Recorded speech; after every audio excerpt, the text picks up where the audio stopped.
pamoja.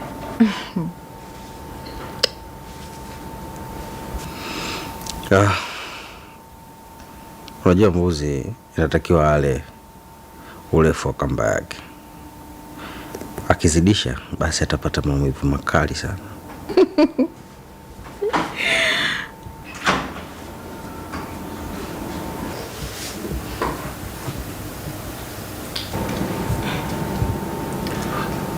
Naomi, kuna mtu anakusubiri pale nje. Anasema ni mume wako. What?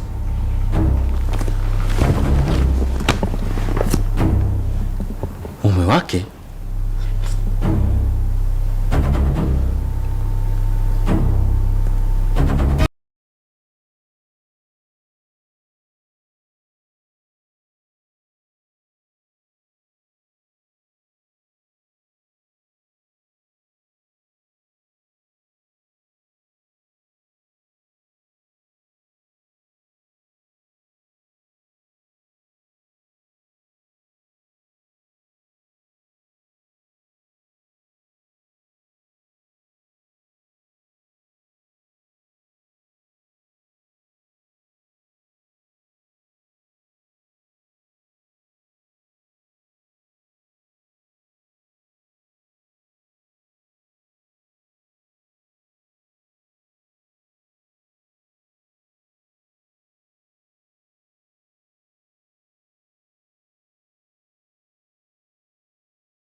Sehemu ya 11. Tunaendelea pale tulipoishia. Baada ya bosi kumuuliza Gati kuhusu meneja alikuwa anasema nini, Gati aliogopa na kwa wasiwasi akajibu, alikuwa tu ananiuliza kama napata ushirikiano kutoka kwa wafanyakazi wenzangu, hivyo tu bosi.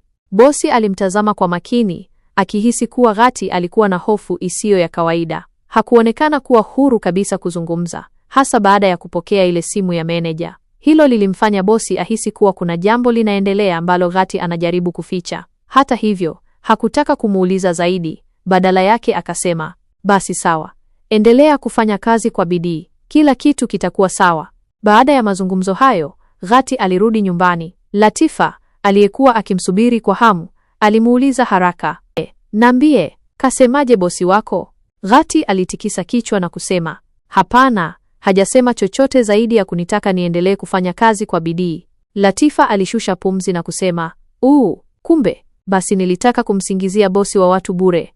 Gati alitabasamu na kusema, "Yaani yule bosi ana roho nzuri sana, lakini wakati tukiwa tunaongea, yule meneja chizi alipiga simu, niliogopa hata kuipokea. Nilipoipokea, akaniambia eti tuonane, nilimkatia simu moja kwa moja."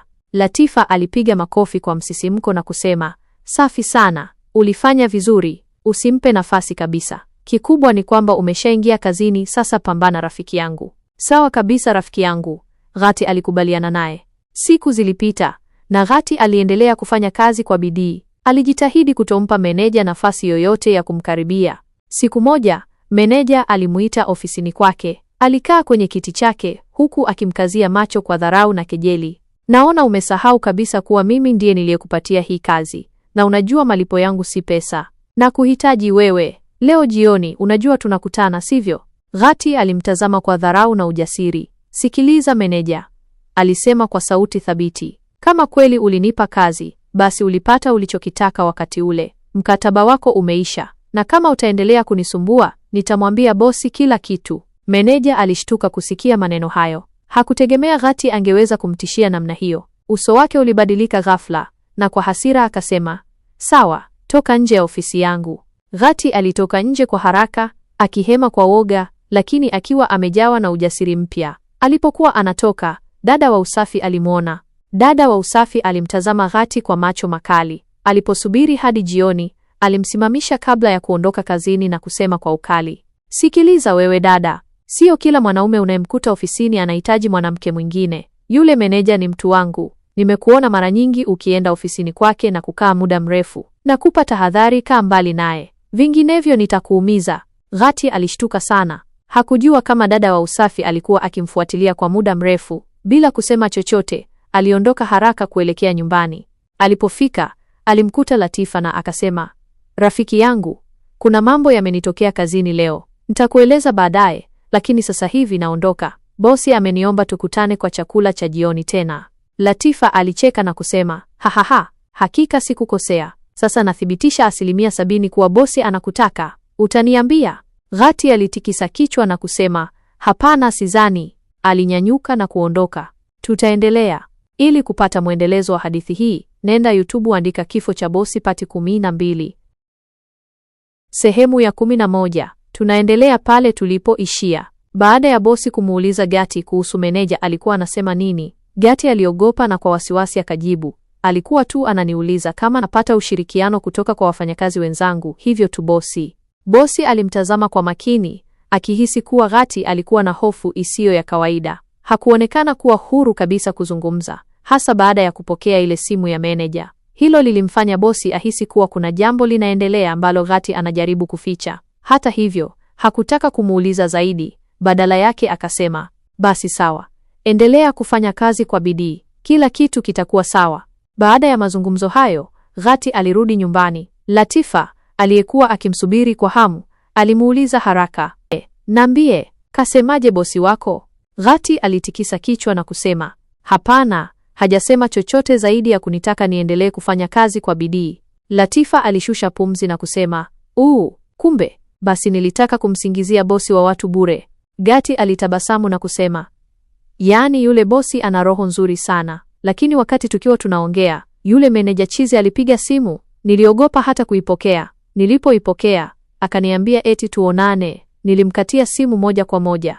Latifa alipiga makofi kwa msisimko na kusema, safi sana, ulifanya vizuri, usimpe nafasi kabisa. Kikubwa ni kwamba umeshaingia kazini, sasa pambana rafiki yangu. Sawa kabisa rafiki yangu, Ghati alikubaliana naye. Siku zilipita na Ghati aliendelea kufanya kazi kwa bidii. Alijitahidi kutompa meneja nafasi yoyote ya kumkaribia. Siku moja, meneja alimuita ofisini kwake. Alikaa kwenye kiti chake huku akimkazia macho kwa dharau na kejeli. Naona umesahau kabisa kuwa mimi ndiye niliyekupatia hii kazi, na unajua malipo yangu si pesa. Na kuhitaji wewe. Leo jioni unajua tunakutana, sivyo? Ghati alimtazama kwa dharau na ujasiri. Sikiliza meneja, alisema kwa sauti thabiti. Kama kweli ulinipa kazi, basi ulipata ulichokitaka wakati ule. Mkataba wako umeisha, na kama utaendelea kunisumbua, nitamwambia bosi kila kitu. Meneja alishtuka kusikia maneno hayo. Hakutegemea Ghati angeweza kumtishia namna hiyo. Uso wake ulibadilika ghafla, na kwa hasira akasema, sawa, toka nje ya ofisi yangu. Ghati alitoka nje kwa haraka, akihema kwa woga, lakini akiwa amejawa na ujasiri mpya. Alipokuwa anatoka, dada wa usafi alimwona. Dada wa usafi alimtazama Ghati kwa macho makali. Aliposubiri hadi jioni, alimsimamisha kabla ya kuondoka kazini na kusema kwa ukali, sikiliza wewe dada, sio kila mwanaume unayemkuta ofisini anahitaji mwanamke mwingine. Yule meneja ni mtu wangu. Nimekuona mara nyingi ukienda ofisini kwake na kukaa muda mrefu. Nakupa tahadhari, kaa mbali naye, vinginevyo nitakuumiza. Ghati alishtuka sana. Hakujua kama dada wa usafi alikuwa akimfuatilia kwa muda mrefu. Bila kusema chochote, aliondoka haraka kuelekea nyumbani. Alipofika, alimkuta Latifa na akasema, rafiki yangu, kuna mambo yamenitokea kazini leo. Nitakueleza baadaye, lakini sasa hivi naondoka. Bosi ameniomba tukutane kwa chakula cha jioni tena. Latifa alicheka na kusema, hahaha, hakika sikukosea. Sasa nathibitisha 70% kuwa bosi anakutaka. Utaniambia? Ghati alitikisa kichwa na kusema, hapana sidhani. Alinyanyuka na kuondoka. Tutaendelea. Ili kupata mwendelezo wa hadithi hii, nenda YouTube andika Kifo cha Bosi Part 12.